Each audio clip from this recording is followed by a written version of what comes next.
Hello, my friends, and welcome back to Non-Dieting in Non-Duality, and I am Dr. Karen. Today I wanted to talk to you about how to use your body as a way to determine how much you're supposed to eat and when you're supposed to stop eating. So if you know anything about my approach, you understand that I am not a big fan of counting calories, counting macros, quantifying what we're eating. I rather would prefer that we utilize the gift of our own inner knowing, our own wisdom, our own intuition in terms of how to decide what to eat, when to eat, how much to eat. I want to give you some guidance around this so that you're just not out in the world being like, well, what does she mean by that? So basically, we have hunger cues. I have a meditation on feeling into hunger and recognizing hunger as just a neutral and non-judgmental sensation in the body that comes up. It's wisdom and knowledge coming from your body telling you that you need to eat. We are very different today than we were thousands of years ago, where that signal was urging us. It was sort of protective. It was needed to be responded to in a different way than how we respond to hunger typically these days. Because food scarcity for many of us, not for all of us, but for most of us, is not really the issue. Whereas that was the main issue thousands of years ago. Am I going to get enough to eat? And starvation was actually a major cause of death back in the day. And again, I am not talking about the entire planet. I'm talking about a specific audience, assuming you're part of that audience. Starvation is probably not going to be your main concern. So the hunger cue needs to be treated a little differently than it was previously. Because we know as soon as we feel hungry, most of the time food is going to be available to us and we're going to be able to get something into our system. So we have to start to be mindful of when we do respond to that hunger, when we are trying to achieve health. And again, that is specific to this time period. That's not how it was thousands of years ago. Hunger meant eat, and that was fine.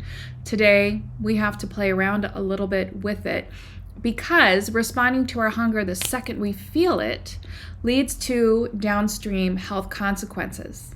Okay, so we overeat, our bodies become inflamed, we put on weight, we don't feel well.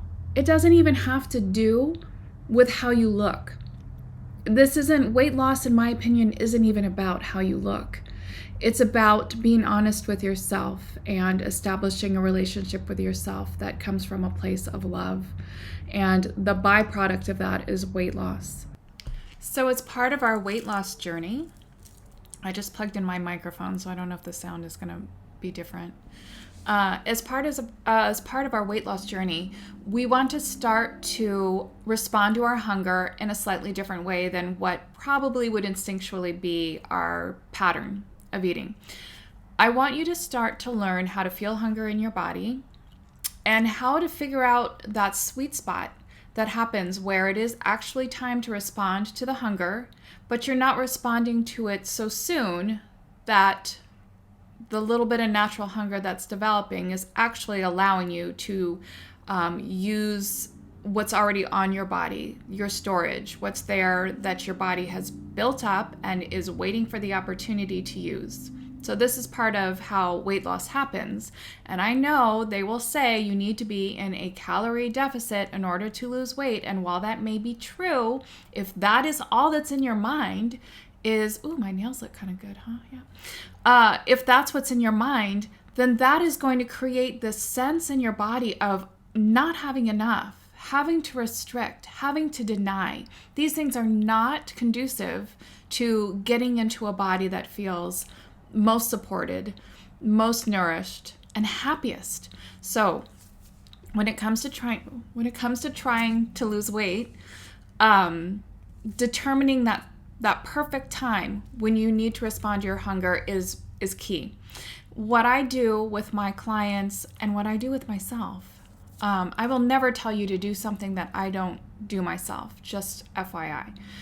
I use a hunger scale. This is widely used in with weight loss coaches all over the place. I learned, the basics of this from other people, but I love it, and I think it's actually spot on. As a physician and an obesity medicine specialist, I think this is a great way to tap into your inner wisdom around when it's time to eat. The hunger scale that I use is a scale from 1 to 10, where 10 is you would eat your least favorite food on the planet. For me, eggplant. Let's just go with eggplant. Don't love it. Wouldn't eat it. That's actually probably not the worst thing. Anyways, not important. So 10 again would be eating. You'd eat anything. You're that hungry. And then 1 is you're not thinking about food at all. You're engaged in some other activity. You don't notice hunger at all in your body. What you want to do is start to explore the sensation of hunger as a range from 1 to 10. And the best time to eat is going to be when you're more towards the 10. Not the 9, not the 10, but probably 6, 7, maybe 8. And it's going to be different for everybody, and it's going to be dynamic. It's going to be something that may change. It's going to be a place that you're going to have to explore with curiosity and with love, determining when is that moment that I need to eat. And you're going to see based on how you feel. If you're trying to release weight, you're going to see it on the scale. You're going to see, when I give myself a little bit of extra time before I start eating, I notice that my body responds by tapping into the fuel sources that it has already stored, that are there intentionally for that moment when you're not eating. Okay? So again, try to find that sweet spot, 6 to 8, and start using that scale to determine when it's time to eat. And then the second part is a satiety scale, or a satisfaction scale, or a satiation scale, or whatever word you want to put. I use the word satiety. Yes, it sounds a little clinical, but it works for me, and I think it gets the point across. So that is a scale for me that I use that's 1 to 100%, or 0 to 100%. Where 100% is after your, Thanksgiving dinner, if you celebrate Thanksgiving, or after your Christmas family feast, or whatever time of year it is where you just completely overdo it and indulge. That's your 100%. We go there on occasion, and there's nothing wrong with going there on occasion. It's normal, it's healthy, we're human, we're not judging it. It's fine. Let yourself overeat without shame, blame, guilt.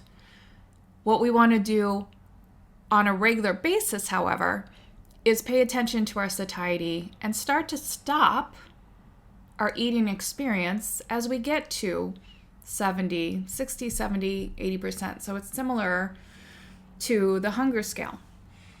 And again, this is a great experiment that you're going to do with yourself to determine, when do I feel safe in stopping the eating experience? Where is that moment where I can feel the hunger is released? I've had enough.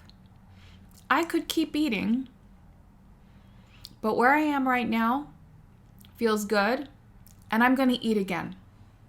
There's another eating opportunity that's going to come up in 3, 4, 5 hours, and I'm going to make it until that point based on the satisfaction that I feel in my body right now. I recognize that moment can bring up all kinds of things. There's going to be thoughts that come up when you get to that point. I want you to pay attention to those thoughts. I want you to hear them. I want you to listen to them. I want you to allow them. You don't have to believe them, but be aware of what they are. Those thoughts might be, I don't want to get back to whatever it is I was doing before I was eating. This eating experience has been an escape from me. This feels really good, and I don't want to let this moment go. Totally valid thoughts that are going to come up, and I want you to allow them. I want you to let them be. I want to reframe the moment for you, however. I want to reframe it from you're stopping and you're losing something into you're stopping because you are paying attention to what you really need. You are listening to yourself. You are tapping into your internal wisdom, your internal knowledge, and choosing to stop at that moment, not because it means you're going to lose weight. Dissociate the weight loss that would potentially come from that moment of stopping because you've had enough. Make it have nothing to do with that and everything to do with how connected you are to your own intentions, to your body. Your body doesn't really want you to be overeating. Granted, again, we can go back to our ancestors thousands and thousands of years ago. Probably when there was an abundance of something, they probably did overeat. They probably didn't really listen to their bodily cues. They probably recognized, I'm going to gorge now because I may not have this food again. Like that would happen, with fruit or whatever. But it's different now. We're different now. So we're adjusting to how times are now and understanding that what's here is manageable too. We can learn how to be in this body, in this environment where food is everywhere, and still honor the basic instincts of our body and what is best for us when it comes to our health and our goals. So that's kind of it in terms of starting to use your body as your indicator of when to eat and how much to eat. So we're taking the whole idea of I've got this much on my plate and I have to eat it all. I have this many calories that I'm allowed to eat. No, we're not going to do any of that. Our calorie deficit will naturally come as we start to play with our own instincts, as we start to explore what it is that's really best for us. And you will see results if you play with this and try it out.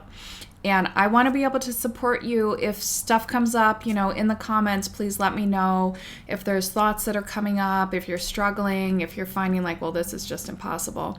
Let's talk about it. Let me know. That's all I got for now. So I hope that was helpful, and I hope to see you again next time. Take care of yourself. Be well. Bye.